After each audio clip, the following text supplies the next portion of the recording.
우리는 저번 시간부터 요한복음의 본론으로 들어가서 함께 은혜를 나누고 있습니다. 서론의 가장 중요한 영과 진리 그리고 생명에 관한 내용들에 대해서 여러분과 함께 나눴는데요. 그것이 요한복음 전체를 여는 열쇠입니다. 요한복음은 영과 진리, 생명에 관하여 기록하고 있는 책이라고 여러분들을 이해하고 계시면 되겠습니다. 그러므로 예수님 그리고 예수님 안에 있는 그 빛, 그 생명에 관하여 우리가 깨닫고 알고 어떻게 하면 그것이 내 마음으로 영접되어 그것이 내 안에 생명으로 자리 잡을 수 있는가를 요한복음을 통하여 여러분들이 발견해내는 것. 이것이 요한복음을 읽을 때 여러분들이 가장 힘쓰고 집중해야 될 내용입니다. 저번 시간에 이제 본론으로 들어가서 본론의 가장 처음 시작을 보았는데요. 요한복음은 독특하게 그 본론을 질문으로 시작합니다. 유대인이 보낸 많은 사람들이 침례 요한에게 와서 묻죠. 내가 누구냐? 라고 묻습니다. 이 질문이에요. 여러분들은 이 질문에 대하여 대답을 갖고 계십니까? 여러분은 누구십니까? 어떤 이들이 와서 내가 누구냐라고 물을 때 여러분들은 대답할 수 있는 대답을 갖고 계십니까? 직업이나 직분은 여러분이 아니라고 말했죠. 침례 요한은 그 의미에서 대답을 합니다. 침례 요한은 그들이 묻는 질문에 대답을 합니다. 나는 그리스도가 아니라, 나는 엘리야가 아니다, 나는 선지자가 아니다 라고 말하고 있어요. 저번 시간에 예를 들어서 설명드렸듯이 직분은 제가 아닙니다. 제가 그 직분을 저한테 하나님이 잠시 맡겨두신 것이지 직분이 제가 아니에요. 여러분들의 직업은 여러분이 아닙니다. 잠시 이 땅에 살다 가시면서 하나님이 여러분에게 그 직업을 잠시 주셨을 뿐이지 그 직업이 여러분이 아니에요. 여러분들은 누구라고 스스로를 정리하고 계십니까? 침례 요한은 분명히 알았어요. 이 땅에 보내진 선지자로서 엘리야로서 보내심을 받았지만 그 선지자와 그 엘리야가 의미하는 참 의미로서의 선지자 엘리야는 자기가 아니다라는 거예요. 자, 무슨 말이냐면요. 선지자는 무엇을 하는 사람입니까? 네, 하나님의 말씀을 그냥 전하는 게 아니에요. 하나님 말씀은 누구나 읽을 수 있습니다. 그러나 하나님 말씀 안에 있는 참 뜻, 그 진리를 증언하는 사람이 바로 선지자입니다. 선지자가 왔을 때 당시의 사람들은 열심히 율법 지키고 열심히 제사 드리고 있었어요. 그럼에도 불구하고 선지자를 하나님이 보내신 것은 그들이 지키고 있는 제사와 율법 지킴이 잘못되었을 때 하나님이 선지자를 보내어 그들의 잘못을 일깨워 주었습니다. 그러므로 선지자는 그들에게 하나님 말씀 안에 있는 참된 의미, 그 진리가 무엇인지를 증언하는 사람이 바로 선지자입니다. 성경에서 말하는 엘리야는 누구입니까? 엘리야는 아버지의 마음을 자녀에게로, 자녀의 마음을 아버지에게로 돌이켜 아버지와 자녀가 서로 화평케 되는 것. 마음을 돌이키는 것이 바로 엘리야가 하는 일이었습니다. 침례 요한은 이 땅에 그 일을 하기 위하여 보내심을 받았지만 하나님의 말씀의 참 진리를 증언할 수 있는 자격도 능력도 없다는 것을 알고 있었어요. 아무리 하나님의 말씀을 진리를 전해도 그들은 듣지도 보지도 깨닫지도 못합니다. 그래서 이사야가 말하죠. 누가 우리를 위하여 갈꼬라고 했을 때 이사야가 나를 보내소서. 하나님 뭐라고 말씀하세요? 그래, 가서 그들의 귀가 막히고 눈이 어둡게 해라. 너가 전한다고 그들이 깨달을 수 있는 것이 아니라는 것입니다. 침례 요한은 엘리야로서 보냄을 받았습니다. 그러나 아무리 침례를 베푼다 한들 물침례로는 그들의 마음이 변화될 수는 없는 거예요. 세상을 사랑하고 하나님보다 피조물을 더 사랑하는, 눈에 보이는 것들을 사랑하는 그들의 마음이 눈에 보이지 않는 하나님을 자기 마음과 목숨과 뜻을 다하여 하나님만 사랑하게 만들 수 있는 능력과 힘은 침례 요한에게 없었습니다. 침례 요한은 말합니다. 나는 선지자도 아니고 나는 엘리야도 아니고 나가서 그리스도도 아니라 라고 말하고 있는 거예요. 이 모든 선지자의 직분과 엘리야의 직분, 나아가서 그리스도의 직분은 오직 예수를 통하여만 효력을 발휘할 수 있습니다. 이 진리를 주어 그들에게 깨닫게 할 수 있는 분도, 그들의 마음을 돌이키게 할 수 있는 것도 예수 그리스도께서 하신 십자가의 성취를 통하여 여러분에게 성령이 임해야만 하나님의 말씀의 진리를 증언했을 때 여러분들이 아멘하고 깨달을 수가 있는 거예요. 이 진리가 여러분 마음 가운데 심겨서 살아있고 활력 있는 말씀으로 여러분들의 삶의 전반적인 것들을 바꿔낼 수 있는 것은 예수 그리스도를 통하여 하나님이 여러분에게 성령을 허락하셔야만 이 일이 가능하게 되는 것입니다. 그러므로 침례 요한은 자신은 그 일을 할 수가 없고 나는 그 일을 하기 위하여 보냄받은 예수 그리스도를 증언하러 왔다. 나는 빛이 아니요 빛에 대하여 증언하러 온 자다라고 분명히 말하고 있는 거예요. 저번 시간에 이 원리에 대해서 여러분과 함께 설명을 나눴습니다. 죄인은요, 죄를 짓지 않을 수가 없어요. 죄인이 아무리 노력한다고 해서 성경의 비유로 말하면 피부가 검은 사람이 아무리 씻는다고 해서 그 피부가 하얘질 수 없듯이 죄인은 아무리 노력해도 죄를 짓지 않을 수가 없습니다. 율법은 그것을 여러분들에게 알려주기 위한 몽학선생에 불과한 거예요. 여러분들의 율법 말씀을 듣고 이제 일주일간 내가 열심히 지켜서 한번 해보겠다. 예, 해보십시오. 되나 안 되나? 안 됩니다. 여러분들의 힘과 능력으로는 율법을 지켜 행할 수가 없습니다. 죄인은 죄인이기 때문에 죄를 짓는 거예요. 그러면 이 죄인이 왜 죄를 짓게 되는지 이 원리에 대해서 저번 시간에 말씀드렸는데 여러분들 이것을 알면 성경 전체를 여러분들이 이해하는데 큰 도움이 됩니다. 여러분들이 읽으시는 개역개정은 영과 혼과 육을 분리하지 않고 기입을 해놨어요. 번역을. 여러분들이 성경 읽을 때 이것을 좀 더 확인하려면 흠정역이라고 하는 게 있어요. 킹 제임스 버전을 번역한 흠정역 혹은 최소한 표준 세번역을 읽으시기 바랍니다. 지금 여러분들이 읽으시는 개역개정판은 혼과 영과 그 다음에 육을 완전히 혼란스럽게 번역을 해놨어요. 그러니까 여러분들이 이 성경만 읽어서는 절대 깨달을 수가 없습니다. 그래서 지금 많은 신학자들이 발빠르게 움직이고 있어요. 그러니 그 번역본이 나오기 전까지 여러분 손해보지 않으려면 킹 제임스 버전을, 영어가 편하신 분은 킹 제임스 버전 읽으시면 영과 혼과 육에 대해서 정확하게 나와 있고요. 그렇지 않은 분들은 표준 세번역을 읽으시기 바랍니다. 자, 조금 이제 그 기본 개념을 여러분에게 설명을 드릴게요. 하나님이 인간을 만드셨을 때는요, 육과 혼은 마음과 생각을 말하는 거예요. 마음과 생각을 만드셨어요. 그리고 거기에 하나님의 생기, 르와흐를 불어 넣으심으로 말미암아 생영이 된 겁니다. 여기서 생영도 틀린 말이죠. 생혼이에요. 살아있는 혼이 된 겁니다. 우리의 혼, 마음과 생각은 무엇을 받아야만 생명으로 반응할 수 있느냐? 영을 받아야 돼요. 우리의 마음과 생각은 영을 받아야만, 영의 지배를 받아야만, 다스림을 받아야만 올바로 생각하고 올바로 느낄 수가 있는 거예요. 그런데 죄를 범했을 때 결국 무엇이? 하나님의 영이 그를 떠나버렸어요. 그러면 인간은 무엇만 남았어요? 혼과 육만 남았어요. 우리의 마음과 생각은 무엇의 지배를 받냐면 우리가 보는 것, 우리가 듣는 것, 우리가 느끼는 것, 여기에 지배를 받아요. 여러분들의 생각은 눈에 보는 것만 믿어요. 여러분들이 맛보고 느끼는 것만 추구하면서 살아가요.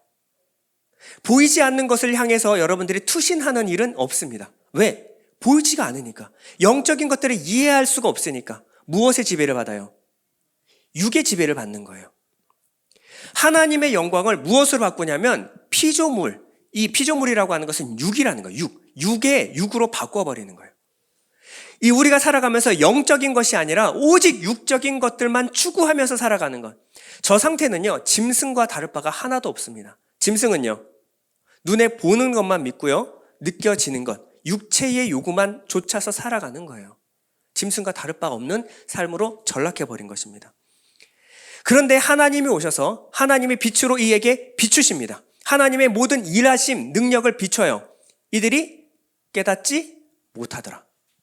하나님은 영입니다. 영. 영은 영으로만 구별이 됩니다. 근데 하나님의 영이 하시는 일을 육이 절대 깨달을 수가 없어요.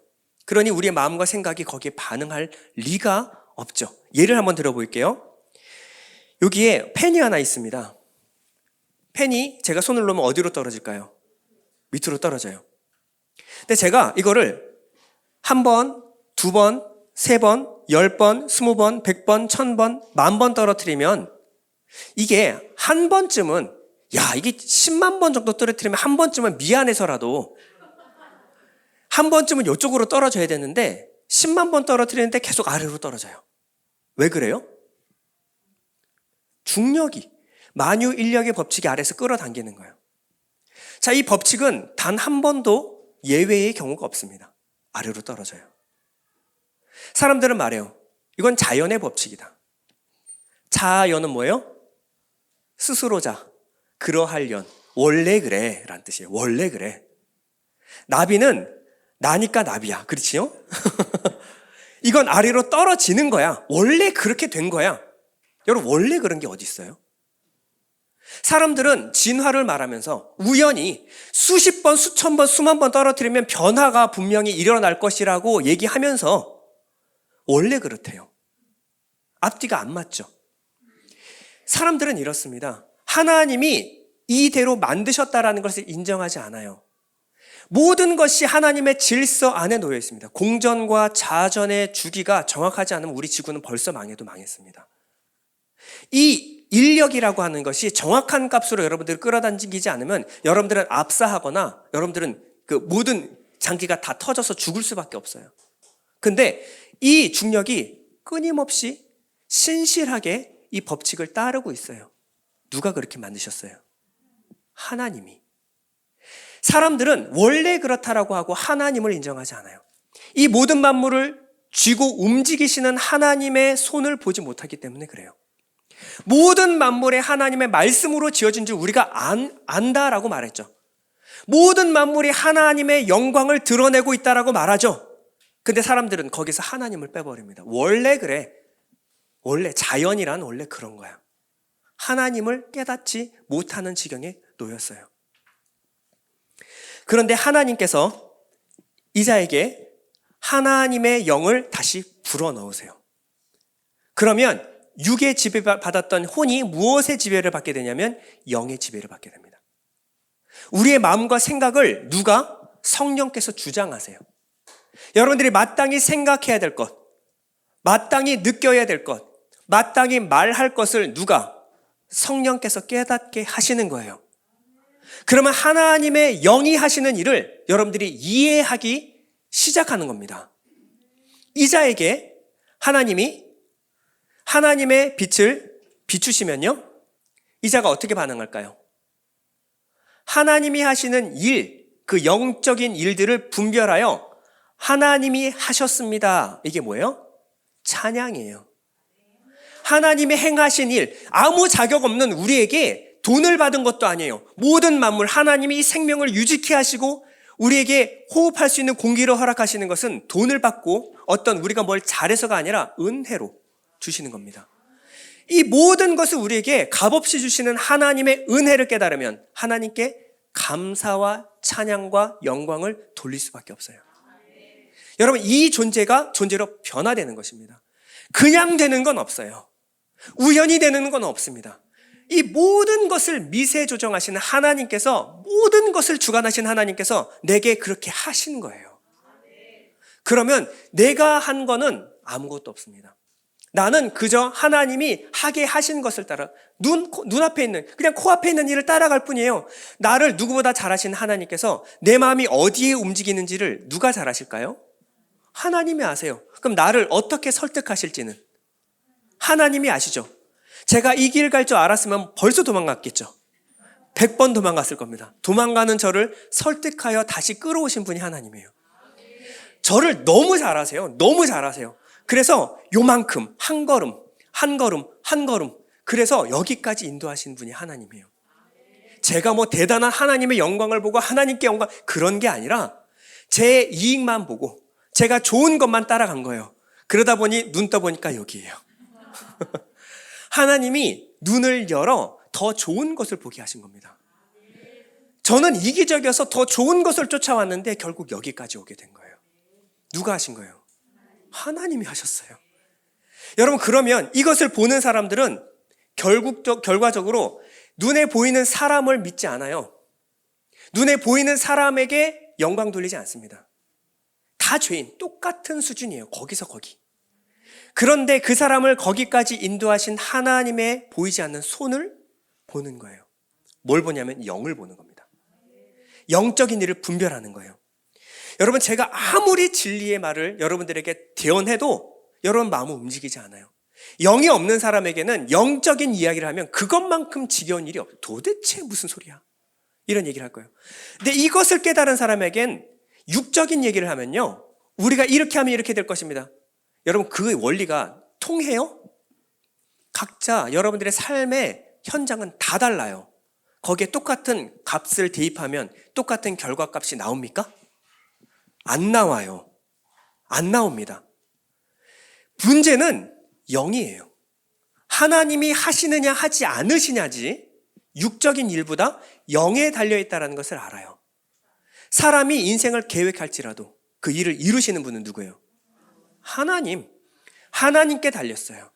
결국 영이 일하시는 것에 내 모든 인생이 달려 있습니다. 그러면 여기 앉아가지고 육적인 얘기를 듣고 싶으세요? 영적인 얘기를 듣고 싶으세요? 바뀐다니까요, 이렇게. 자, 예를 들어서 우리 찬양 갈보리산 위에가 있어요. 갈보리산 위에. 2절에 보면요, 멸시 천대 받은 주의 십자가에 무엇이? 왜요? 멸시 천대를 받은 주의 십자가가 뭐가 보고 싶어요? 여러분들의 마음은 값비싼 자동차에, 그리고 현빈 뭐 이런 데 끌리잖아요. 아름다운 것, 멋진 것. 그런데 어느 순간 내 마음이 어디에 끌리냐면 멸시 천대를 받은 주의 십자가에 내 마음이 끌리도다. 여러분, 이게 우리 선배들의 고백입니다. 여러분, 이게 이 사람한테만 일어난 일이에요? 우리한테 일어나고 있는 일이에요. 그 십자가를 봤는데 왜 그 십자가에 마음이 끌리느냐? 귀한 어린 양이 세상 죄를 지고 험한 십자가를 지셨다. 죄 없는 하나님의 어린 양이 왜 내 죄를 지고 십자가에 지셨는가? 그리고 후렴 뭐라 그래요? 최후 승리를 얻기까지 주의 십자가를 사랑하겠다. 빛난 멸류관 받기까지 험한 십자가를 내가 붙들겠다. 여러분, 이런 일이 영이 없는 사람에게 어떻게 일어납니까? 여러분, 3절은 이렇게 나옵니다. 험한 십자가에 주가 흘린 피를 무엇으로? 믿는 마음. 우리의 마음과 생각, 믿음은 마음에서부터 나오는 거죠. 근데 어디 지배를 받아요? 영의 지배를 받으면 이것을 뭐라고 하냐면 믿음이라고 하는 거예요. 믿음. 그전에는 보지 못했던 영적인 일이 보여. 그러니까 믿음은 그래서 뭐냐면 바라는 것들의 실상에 보지 못하는 것들의 증거다. 영을 받아야 우리 마음이 믿음으로 반응하는 겁니다. 믿는 마음으로 바라보니 나를 용서하고 내 죄 사하시려 주가 흘리신 보혈임을 깨달아지는 거예요. 그 죄 없는 하나님의 어린 양이 왜 험한 십자가에 매달리셨는가? 나를 용서하고 내 죄 사하시려 주가 흘리신 보혈임을 깨닫는 겁니다. 그럼 어디로 가요? 최후 승리를 얻기까지 주의 십자가를 사랑하겠다. 빛난 멸류관 받기까지 나는 무엇을 받아요? 험한 십자가 붙들고 살아가겠습니다. 그 은혜 하나 붙들고 내가 살아가겠습니다. 여러분, 이 고백이 영이 없는 사람이 이 시를 쓸 수 있을까요? 없을까요? 여러분, 이 똑같은 글이 여러분들의 마음을 울렸다면 이것을 여러분들 주의 이웃에게 가져가서 이 글 너무 좋지 않냐? 한번 내밀어 보세요. 인상을 빡 쓸 거예요. 나한테 이런 소리 하지 마세요. 누구한테는 이렇게 감격적인 복음인데 누구한테는 도대체 알아들을 수 없는 이상한 해괴망측한 언어인 거예요. 여러분, 이게 복음입니다. 이게 복음이에요. 여러분, 죄사함과 이 죄사함을 통해 우리에게 영을 주어 생명을 얻게 하시는 일은 우리가 할 수 있는 일이 아니라 오직 하나님, 영이신 하나님만 가능해요. 우리에게 영과 생명을 주실 수 있는 분은 하나님밖에 없습니다. 침례 요한은 알았어요. 자신은 침례를 베풀지만 이 침례를 통하여 그 사람의 마음을 돌이킬 수도 죄를 사할 능력도 없음을 깨달았어요. 그러니 나는 아니라 이 침례 요한이 베푸는 침례는 물침례, 회개의 침례였습니다. 회개는 내 상태를 깨닫고 이것을 해결할 수 있는 아버지께로 발걸음을 돌이키는 것을 회개라고 하는 거예요. 내가 마음을 돌이켜도 내 상태를 해결할 수 있는 분은 하나님밖에 없는 거예요. 그러니 침례 요한은 누구를 향하여 손가락을 내밀고 있는 거예요? 예수 그리스도 하나님을 향하여 손가락을 내밀고 있는 거예요. 너희가 내게 붙는 것이 아니라, 내게 오는 것이 아니라 누구에게 가야 된다? 예수님을 보내신 하나님께로 너희가 나아가야 한다. 너희가 영을 받고 생명을 받아야만 살아날 것이기 때문입니다. 본문 31절에 이렇게 말하는 겁니다. 내가 와서 물로 침례를 베푸는 것은 그를 이스라엘에 나타내려 함이라. 내가 물 침례 베푸는 것, 이 일에 주목하지 마라. 이 물 침례 베푸는 것 통해서 수많은 사람들이 내게 오는 것, 여기에 집중하지 마라. 내가 물 침례 베푸는 것은 성령으로 침례를 베푸실 그 일을 이 땅에 나타내려고 하는 것이, 내가 대단한 능력이 있어서 내가 일을 하는 것이 아니다라는 거예요. 마가복음 1장 8절 다 같이 읽겠습니다. 시작. 나는 너희에게 물로 침례를 베풀었거니와 그는 너희에게 성령으로 침례를 베푸시리라. 그가 너희에게 무엇을? 성령 침례를 베푸실 것이다. 물 침례는 성령 침례의 모형이었어요. 그러므로 성령 침례를 받은 자는 사실 물 침례는 필요 없습니다. 물 침례는 성령 침례 받았음을 만인에게 공포하는 것이지, 성령 침례를 경험하지 못한 사람에게 물 침례는 아무런 효력이 없어요. 궁극적인 회개에는 성령 침례라고 하는 것은 성령 안으로 들어가고 내가 성령 안으로, 성령이 내 안으로 들어오시는 사건이에요. 이게 성령 침례입니다. 이때 내 마음, 내 마음과 생각에 변화가 일어나요. 비로소 침례가 효력을 발휘하게 되는 거죠. 이것은 오직 주님밖에 할 수 없다라는 거예요. 침례 요한은 오늘 예수 그리스도에 대하여 담대히 증언합니다. 자, 무엇이라고 증언하냐면요, 보라, 세상 죄를 지고 가는 하나님의 어린 양이로다. 오늘 본문 보면요, 샌드위치 구조처럼 29절에 한번 보라, 세상 죄를 지고 가는 하나님의 어린 양이로다. 그리고 36절에 한 번 더 보라, 세상 죄를 지고 가는 하나님의 어린 양이로다 라고 말하고 있어요. 자, 그러면 이 증언에 대해서 우리가 알아봐야 되겠죠? 자, 먼저는 침례 요한 뭐라고 말하면? 보라라고 말해요. 보라. 너희들은 반드시 무엇을 봐야 한다. 보라라는 거예요. 요한복음 1장 오늘 본문 29절 한번 보면요, 이튿날 요한이 예수께서 자기에게 나오심을 어떻게? 보고 이르되 보라, 세상 죄를 지고 가는 하나님의 어린 양이로다. 36절을 보면 예수께서 거느심을 어떻게? 보고 말하되 보라, 하나님의 어린 양이로다. 침례 요한은 뭐 하는 사람이었냐면 보는 사람이었습니다. 여러분, 우리는 눈에 보이는 것이 아니라 눈에 보이지 않는 하나님의 역사를 볼 수 있는 눈을 가져야 합니다. 우리가 하나님의 손을 본다면 겉으로 보이는 모습이 아니라 그 안에서 일하시는 하나님을 주목하여 볼 수가 있어요. 수많은 사람들, 군중들이 있었어요. 그 가운데 예수님이 계셨습니다.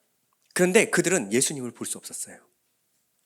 그 안에 은혜와 진리가 충만하더라라고 하는 하나님이 육신을 입고 오셨는데도 불구하고 사람들은 예수님을 볼 수 없었어요. 누구만 봤어요? 침례 요한만 봤어요. 보라, 하나님의 어린 양이로다.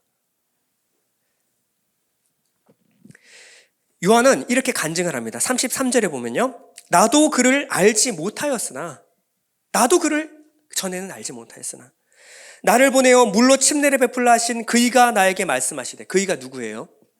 하나님. 침례 요한은 누구로부터 보내심을 받았습니까? 하나님으로부터 보내심을 받았어요. 하나님이 말씀하시되 성령이 내려서 누구 위에든지 머무는 것을 보거든. 무엇을 보거든? 성령이 내려서 머무는 것. 그럼 무엇을 보라는 거예요? 영이 하시는 일을 보라는 거예요. 자, 하나님 뭐라고 말씀하시냐면 누구든지 성령이 그 위에 내려서 임하는, 머무는 것을 보거든. 침례 요한은 무엇을 보고 증언했냐면 성령을 본 거예요. 영이 하시는, 하나님이 하시는 그 손을 보았다라는 것입니다. 그가 곧 성령으로 침례 베푸시는 이인 줄 알라 하셨기에 내가 보고 무엇을? 성령을 보고 그가 하나님의 아들이심을 증언하였노라 하니라. 여러분, 하나님의 말씀을 대언하는 사람들, 저만이 아니라 여러분들 하나님 말씀을 증거하는 모든 사람들은 무엇에 주목해야 되냐면 하나님의 일하심에 주목해 봐야 합니다. 성경책을 볼 때 다윗이 위대한 게 아니라 다윗을 통해 일하신 하나님을 볼 수 있어야 돼요. 성경을 볼 때 모세를 존경하지 말고 모세를 통하여 일하시는 하나님을 봐야 합니다. 우리가 다니엘 보면서 다니엘 기도해서 다니엘의 지를 얻자, 이게 아니라 다니엘을 통하여 일하신 하나님을 볼 수 있어야 되는 거예요. 여러분들 하나님 말씀 대언할 때 사람을 증거하지 마시고 그 사람을 통하여 일하신 하나님을 증언해야 합니다. 에베소서 1장 17절 이렇게 말합니다. 우리 주 예수 그리스도의 하나님 영광의 아버지께서 무엇을? 지혜와 계시의 영을 너희에게 주사. 그때 어떻게 되냐면 하나님을 알게 하시고, 자, 하나님을 알려면 이 영이 하시는 하나님, 영이 하시는 일을 알려면 어떻게 된다고요? 여러분들이 영을 받아야 된다고요. 지혜와 계시의 영을 너희에게 주사. 성령을 받아야만 하나님을 알 수 있다니까요. 너희 마음의 눈을 마음이 뭐냐면 혼입니다. 여러분들의 혼이 무엇에? 영의 지배를 받는 거예요. 이 성령이 여러분들을 깨닫게 하시는 것입니다. 마음의 눈을 밝히사 그의 부르심의 소망이 무엇이며 성도 안에서 그 기업의 영광의 풍성함이 무엇이며 그의 힘의 위력으로 역사하심을 따라 누가? 하나님의 역사하심을 따라 믿게 된 우리. 여러분 이해갑니까? 여러분 어떻게 믿게 됐다고요? 하나님의 힘의 위력으로 역사하심을 따라서 믿게 된 우리. 우리에게 베푸신 하나님의 능력의 지극히 크심이 어떠한 것을 너희로 알게 하시기를 구하노라.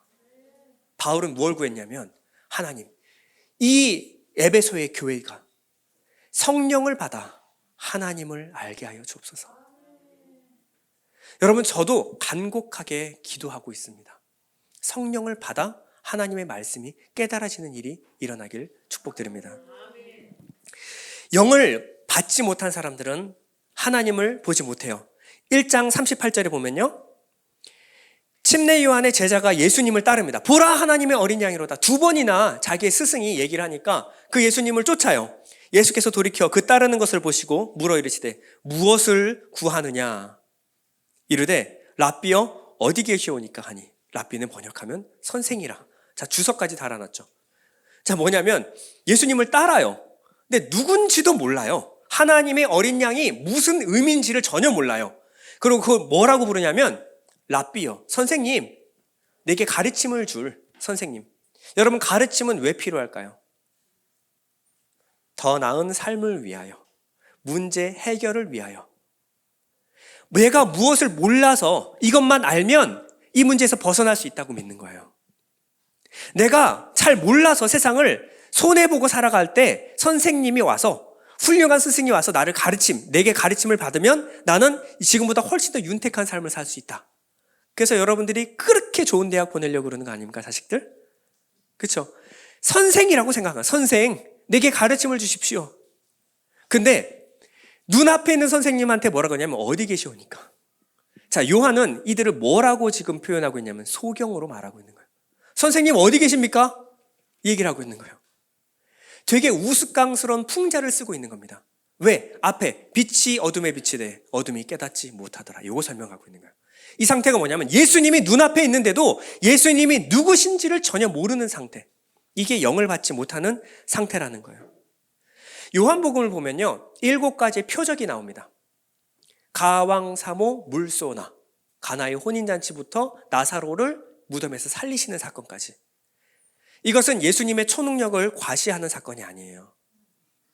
이것은 이 표적을 통하여, 표적은 사인, 이것을 통하여 이분이 그리스도이심과 하나님의 아들이심을 증언하고 이분을 통하여 우리에게 어떠한 일, 생명을 주어 살게 하는 일이 일어나게 될 것이다.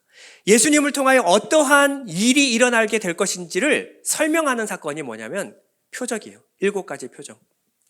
근데 요한복음에 표적이 한 번 일어날 때마다 사람들이 어떻게 하냐면 오해를 합니다.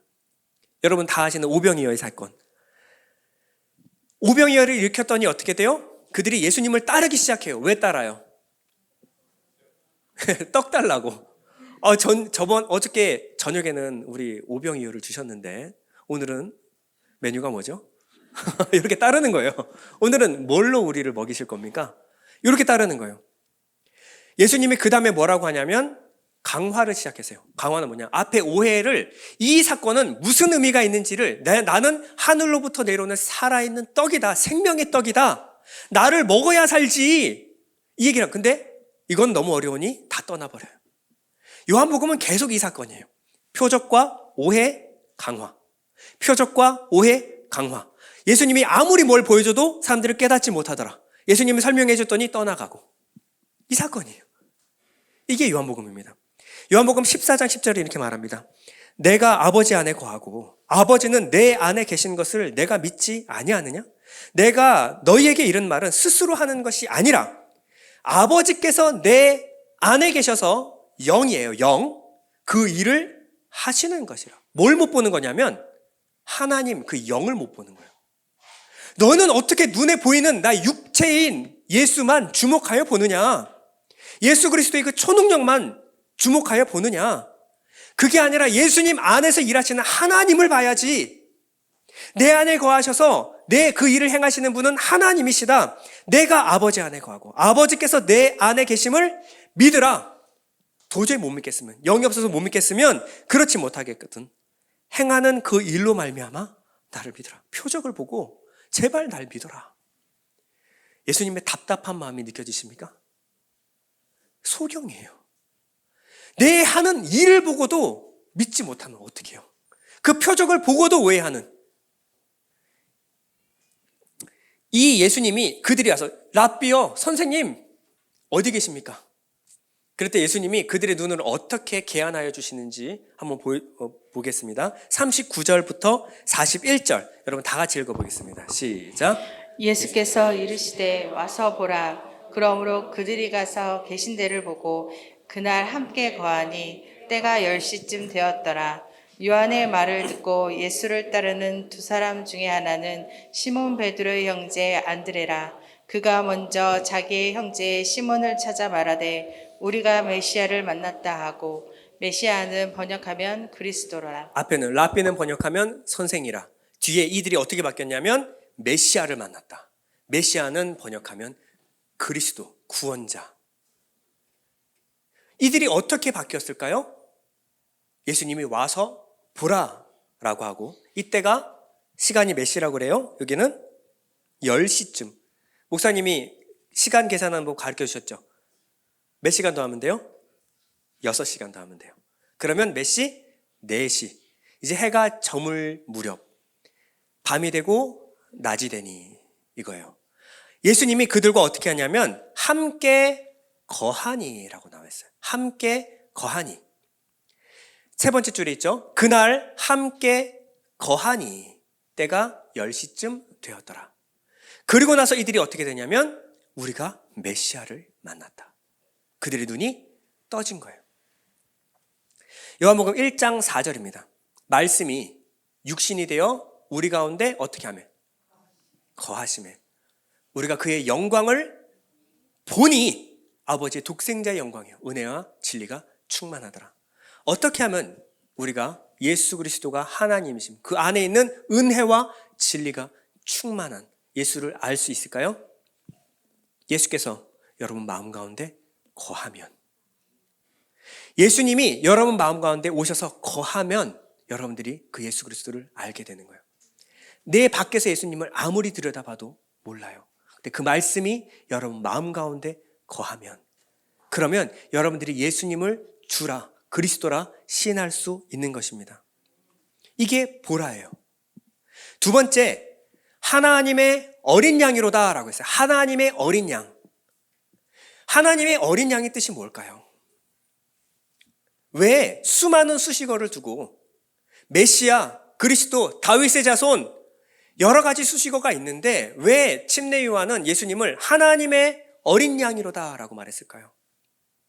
그들이 와서 물었죠. 네가 그리스도냐? 네가 엘리야냐? 네가 선지자냐?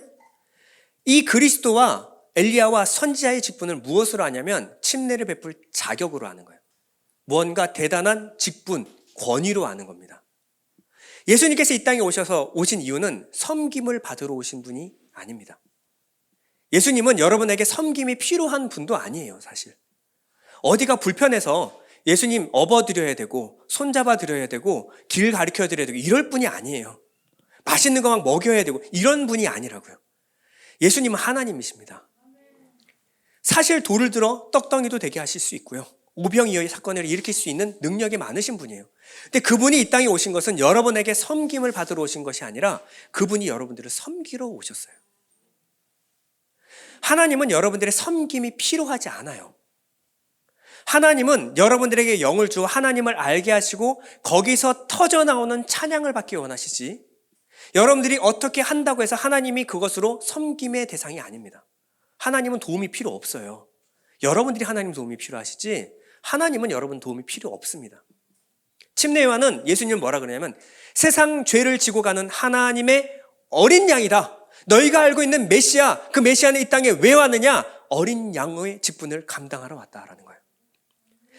그들이 어린 양을 생각했을 때 제일 먼저 떠올렸던 거 제물이었습니다. 매번 갖다 바치는 제물 중에 가장 1년 내에 한 번씩 돌아오는 유월절 어린 양을 생각했을 거예요.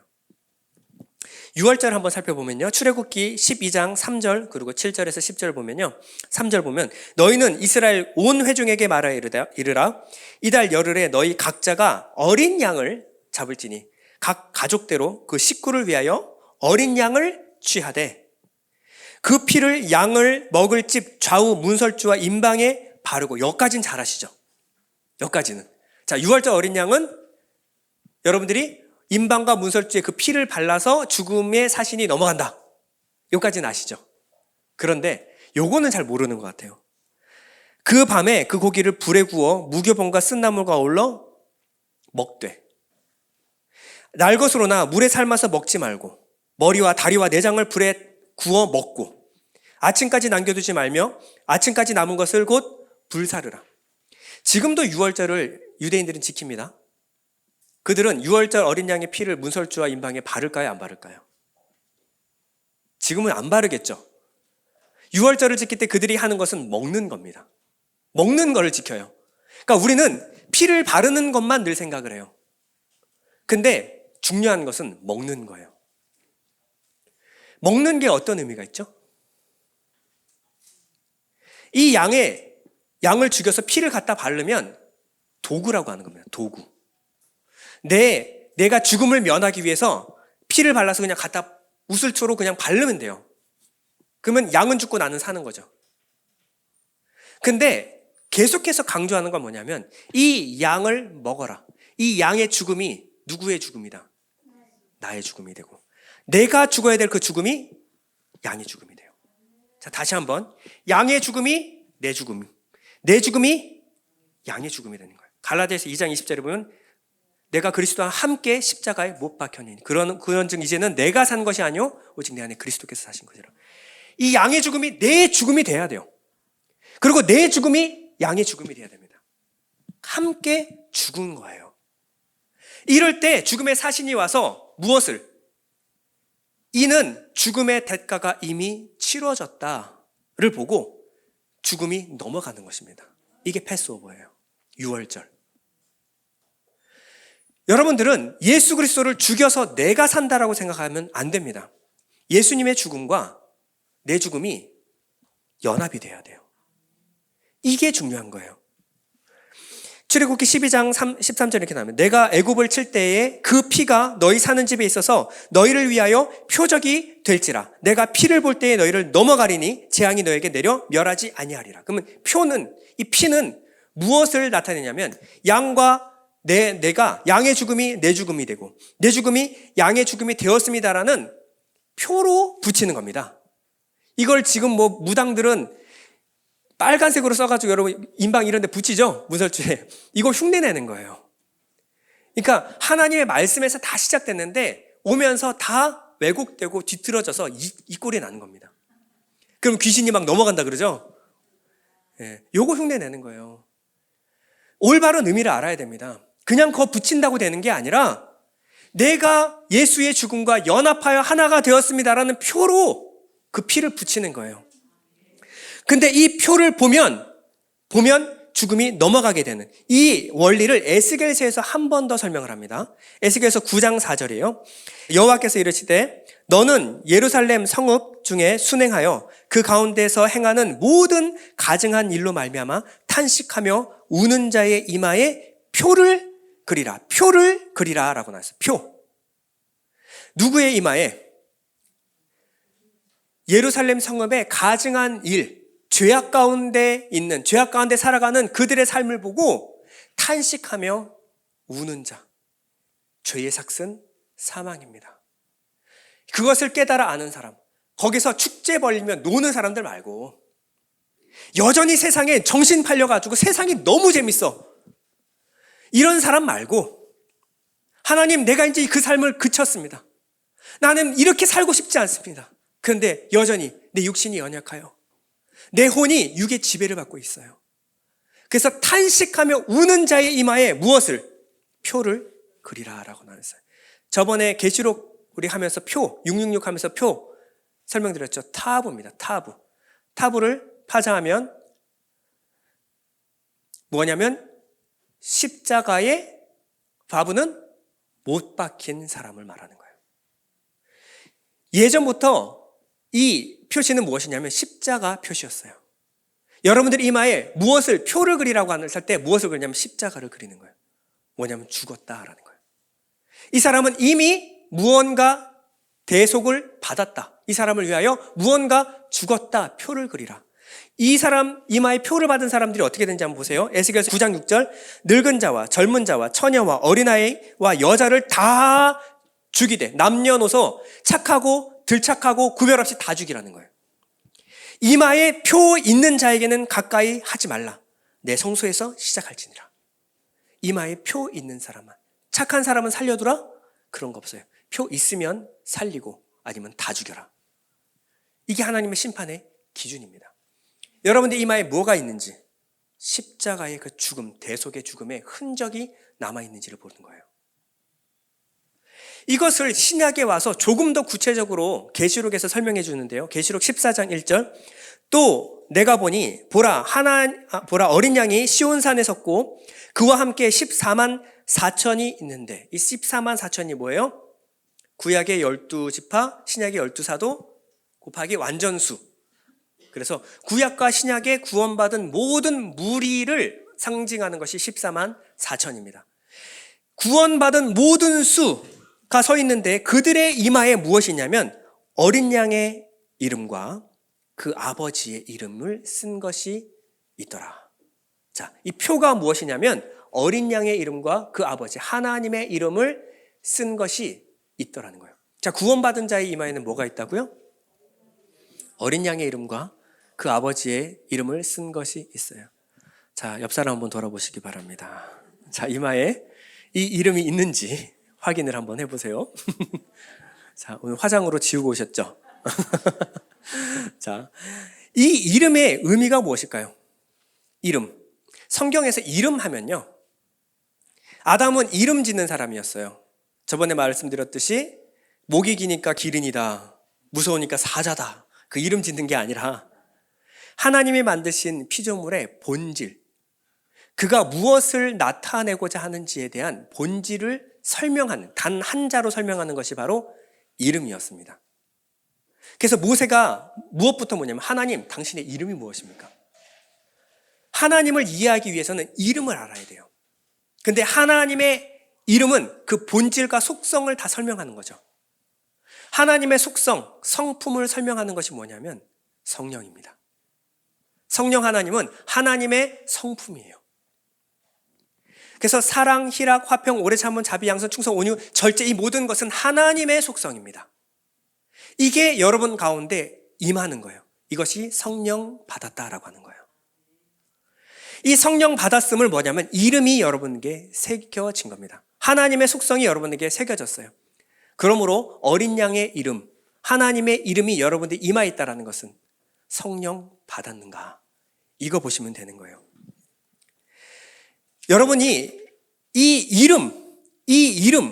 여러분들 이 이름의 권세가 무엇인지를 여러분들이 평생 알아가는 거예요. 사도행전 4장 12절인데요. 다른 이로서는 구원을 받을 수 없나니 천하 사람 중에 구원을 받을 만한 다른 이름을 우리에게 주신 일이 없음이라 하였더라. 이 이름은 여러분들을 구원하는 표입니다. 여러분 마음 가운데 예수 그리스도가 누구이신지 예수님을 통하여 그 하나님 아버지를 아는 자, 하나님 아버지와 그가 보내신 자 예수를 아는 것이 영생입니다. 마찬가지로 이 성령을 통하여 예수 그리스도와 하나님을 아는 자가 성령 받은 증거예요. 이 이름 외에는 구원을 얻을 만한 다른 이름을 주신 적이 없느니라. 여러분, 이것은 여러분들이 붙들고 살아야 될 가장 중요한 문제입니다. 이 대속에 관해서 마지막으로 하나만 더 살펴본 것은 대속제일이에요. 이 양 그리고 황소와 염소의 피를 하나님께 드리는데 1년에 단 한 번밖에 들어갈 수가 없어요. 하나님이 거하시는 지성소에 누구만? 모든 백성을 대표하여 대제사장만 1년에 한 번 대속제일 날 들어가는 겁니다. 이때는 하나님이 선별한 보혈을 들고 들어가야 돼요. 여기에 조금이라도 기준이 미달이 되면 대제사장 이외의 모든 피까지도 바닥에 엎질러지는 거예요. 하나님 안 받으시는 거예요. 이 대제사장과 백성의 죄를 무엇으로? 피로 덮는 겁니다. 그래서 멀시 시트라고 하는 속죄소 위에 덮는 거예요. 죄는 해결하는 것이 아니라 덮는 겁니다. 우리가 어떻게 해서 죄를 안 지어서 죄를 해결하는 것이 아니라 그 대속의 죽음이 우리를 덮음으로 말미암아 죄 사함 받는 거예요. 그런데 이 피가 숫 양과 그다음 숫 염소와 황소의 피였어요. 이거는 이 백성 전부를 대속할 수 있는 피가 아닙니다. 그들의 몸과 우리의 몸은 달라요. 그들의 부르심과 우리의 부르심은 달라요. 어떻게 양과 소가 우리를 대표할 수 있습니까? 불가능해요. 근데 하나님은 왜 이를 행하라고 그랬을까요? 이걸 통하여 무언가 설명하고자 하는 거예요. 예수 그리스도의 대속을 설명하는 겁니다. 그것을 설명하기까지 우리는 이 피를 과거의 구약의 모든 백성들이 이걸 들음으로 무엇을 기다렸냐면 아브라함의 제사, 이삭을 갖다 바칠 때 죽을 수 없으니까 에베네셀의 하나님이 다른 대속물을 예비해 놓으셨어요. 그것을 받으심으로 말미암아 우리의 죄가 사해지는 겁니다. 그러므로 이것을 매년 드림으로 말미암아 하나님 우리에게 하나님이 약속하신 그 속죄 제물을 우리에게 보내주시기로 약속하셨습니다. 그날에 오기까지 우리는 그것을 바라고 믿음으로 바라보고 기다립니다. 이 의식을 통하여 하나님이 그들의 믿음을 보시고 그들의 죄를 사해 주시는 거예요. 그걸 피를 붓는다고 나는 게 아니라 이 피에 담긴 의미를 우리가 믿음으로 바라보는 것입니다. 그런데 하나님이 약속하신 그 대속 제물이 진짜로 온 거예요. 히브리서 10장 5절입니다. 그러므로 주께서 세상에 임하실 때에 이르시되 하나님이 제사와 예물을 원하지 아니하시고 이제 더 이상 원하지 않으세요. 오직 나를 위하여 한 몸을 예비하셨도다. 나를 위하여 그 몸, 대속 제물을 예비해 놓으셨다라는 거예요. 히브리서 13장 12절입니다. 예수도 자기 피로써 백성을 거룩하게 하시려고 대속제일 자기 피로써 이 모든 백성의 죄를 거룩하게 하시려고 성문 밖에서 고난을 받으셨느니라. 침례요한은 예수님을 보고 외칩니다. 보라 하나님의 어린 양이로다. 지금까지 기다려왔던 그 하나님의 어린 양이 하나님의 약속대로 이 땅 가운데 임하셨다. 그 전까지의 모든 제사는 이제 폐해지고 이분이 그 제사를 완성해 내실 것이다. 보라 하나님의 어린 양이로다. 염소와 황소의 피를 드렸을 때는 매년마다 드려도 죄가 사해지지 않았는데 백성이 회개하고 돌이키는 역사가 없었는데 예수께서 드려주시고 그 피가 하늘 성소에 부어졌을 때 어떤 일이 일어났냐면 성소와 지성소를 가리고 있던 휘장이 위에서 다리로 찢어져 버렸어요. 성전의 가장 중요한 것은 지성소입니다.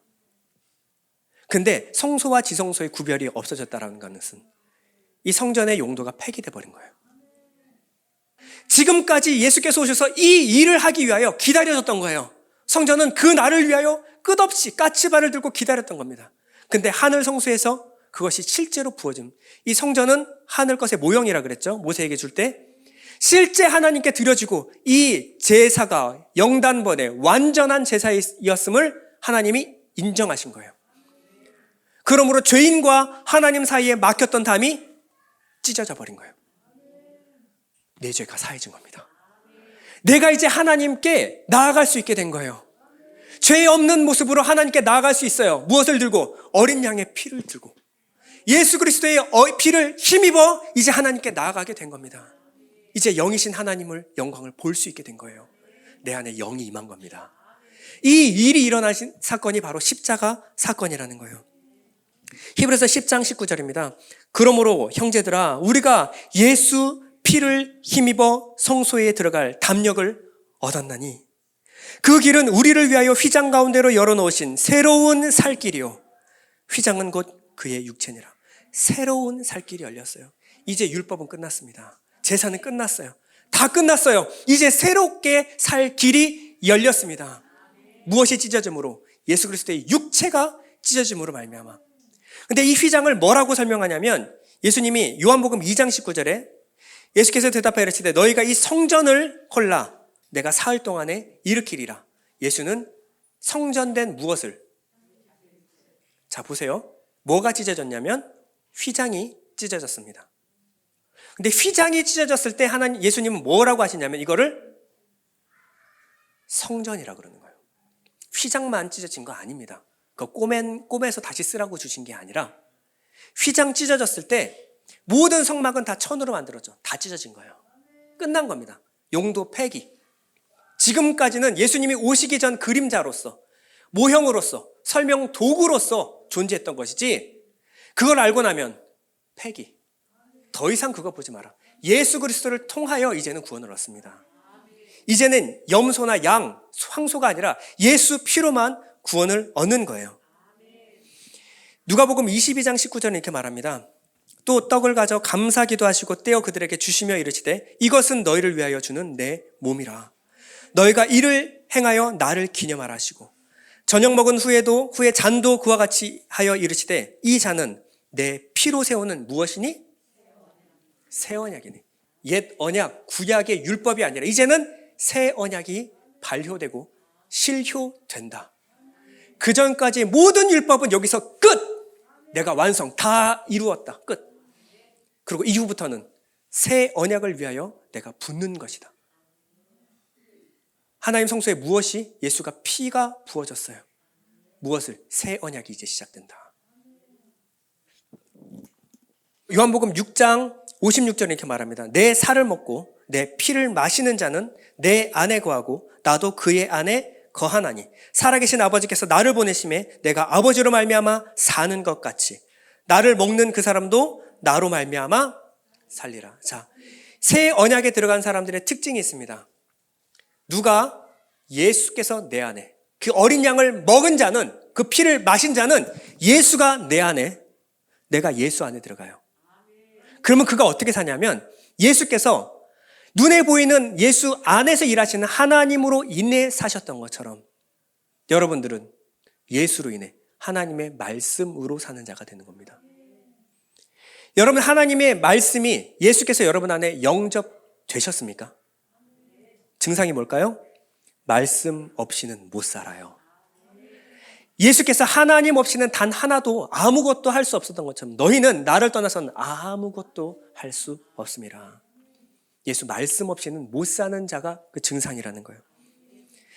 요한복음 14장 20절입니다. 그날에는 내가 아버지 안에 너희가 내 안에 또다시 말씀하시죠. 내가 너희 안에 있는 것을 너희가 알리라. 언제요? 그날이 언제요? 성령이 임하는 날입니다. 성령이 여러분 가운데 임하는 그날 내가 너희 안에 너희가 내 안에 있는 것을 너희가 이제 알게 될 것이다. 고린도서 1장 22절 그가 또한 우리에게 인치시고 보증으로 우리 마음에 무엇을? 성령을 주셨느니라. 여러분 결론 내리겠습니다. 보라 하나님의 어린 양이로다. 예수께서 이 땅에 왜 오셨는지를 이해해야 합니다. 여러분 소원 들어주려고, 여러분 기도 응답해 주려고 오신 분이 아니라 그것은 나중에 따르는 하나의 결과일 뿐이고요. 이 땅에 오신 이유는 옛 언약, 율법을 모두 다 성취하시고 더 이상 여러분들은 율법이 말하는 죄에 고발당할 이유가 전혀 없습니다. 죽음의 대가를 치르셨어요. 이제부터는 예수가 여러분 안에, 여러분들이 예수 안에 살아가는 삶을 경험하며 살아가라고 오신 거예요. 예수님은 로고스, 하나님의 말씀이십니다. 성향과 성품이에요. 이것은 여러분 안에 레마로 심겨야 돼요. 성품과 성향은 여러분들의 생각과 마음과 생각을 주장하는데 어떻게 주장하냐면요, 제일 쉬운 게 바로 DNA예요. 저는 진표를 보면서 요즘 아버지를 이해하고 있습니다. 진표는 저도 닮았지만 저보다 더 제 아버지를 더 많이 닮았어요. 어떨 때는 정말 소름이 쫙 돋을 정도로 우리 아버지가 거실에 앉아 계실 때가 있어요. 저는 아들을 보고 아버지를 이해합니다. 아버지가 이런 성품이구나, 그래서 그러셨구나, 이걸 이해하게 되는 거예요. 저희 아버지하고 진표는 같이 있을 시간이 별로 없어요. 그런데 어떻게 진표는 그런 성품과 성향을 지니게 됐을까요? 저를 통해서 그 DNA가 흘러간 거예요. 성령이 오시면 가르칠 필요가 없다라고 말할 정도로 하나님의 성품과 성향이 여러분 안에 들어와요. 하나님이 좋아하는 것을 좋아하게 돼요. 하나님이 미워하는 것을 미워하게 됩니다. 하나님이 사랑하는 것을 사랑하게 되고요, 예수께서 살아가신 그 삶을 살아가게 돼요. 누가 가르치지도 않았는데 DNA로, 성품과 성향으로 자리 잡아요. 싫은데 왜 합니까? 싫은데, 좋은데 어떻게 안 해요? 여러분들의 마음과 생각은 거기에 지배를 받는 거예요. 하나님이 기뻐하시는데 내가 기뻐요. 이 영이 기뻐하니까 내 마음과 생각이 기뻐요. 이게 지배를 받는 거예요. 너희가 그전에는 법으로 지켜서 하기 싫은데 억지로 행하였다면 이제는 너희 마음 가운데 심겨질 것이다. 무엇이? DNA가, 성령이, 하나님의 성품이 심겨질 것이다. 이제 내가 무엇을 좋아하는지를 보십시오. 내가 무엇을 사랑하고 무엇을 하고 싶은지를 한번 보세요. 그것을 소원을 따라 기도하는 것을, 왜 하나님이 응답 안 해주겠니? 하나님의 원함과 너의 원함이 똑같은데 왜 그 기도 응답하지 않겠니? 내 이름으로 구하라, 무엇이든지 주시리라. 여러분, 기도 앞서서 여러분 마음과 생각이 바뀌었는지를 보셔야 돼요. 히브리서 9장 12절에 이렇게 말합니다. 그리스도께서는 염소와 송아지의 피로 하지 아니하시고 오직 자기의 피로 영원한 속죄를 이루사 단번에 성소에 들어가셨느니라. 염소와 황소의 피와 및 암송아지의 죄를 부정한 자에게 뿌려 그 육체를 정결하게 하여 거룩하게 하거든. 하물며 영원하신 성령으로 말미암아 흠없는 자기를 하나님께 드린 그리스도의 피가 어찌 너희 죽은 양심을 죽은 행실에서 깨끗하게 하고 살아계신 하나님을 섬기게 하지 못하겠느냐? 어떻게 그 피가 능력이 없을 수가 있어? 어떻게 십자가에서 흘리신 그 보혈이 아무런 효력을 발휘하지 않을 수가 있느니? 이 얘기하는 거예요. 내가 예수 믿는데 어떻게 내 삶이 안 바뀌어요? 내가 예수 믿는데 어떻게 그전과 똑같이 살아갑니까? 예수 믿는데 그전에 원했던 소원과 지금 믿고 난 후의 소원이 어떻게 똑같을 수가 있어요? 좋아하는 것이 달라졌고, 싫어하는 것이 달라졌고, 사랑하는 것이 달라졌고, 증오하는 것이 달라졌는데 어떻게 그리스도의 피가 너 양심을 죽은 행실에서 깨끗하게 하지 않을 수가 있겠니? 우리 잠시 눈을 감겠습니다. 보아라, 하나님의 어린 양이다. 그 피가 어떻게 너희를 깨끗하지 않게 할 수 있겠냐? 어떻게 살아계신 하나님을 섬기는 삶을 살지 않게 하겠느냐? 여러분 안에 하나님 계십니까? 하나님, 내 마음의 소원과 내 마음의 뜻을 살피시는, 내 마음을 감찰하시는 하나님, 내 안에 오셔서 내 마음과 생각을 변화시켜 주옵소서. 내가 하나님의 기뻐하시는 것을 따라 살아가게 해주시고 내 모든 소원이 하나님을 섬기는 일이 되게 해주옵소서. 우리 잠시 기도하겠습니다.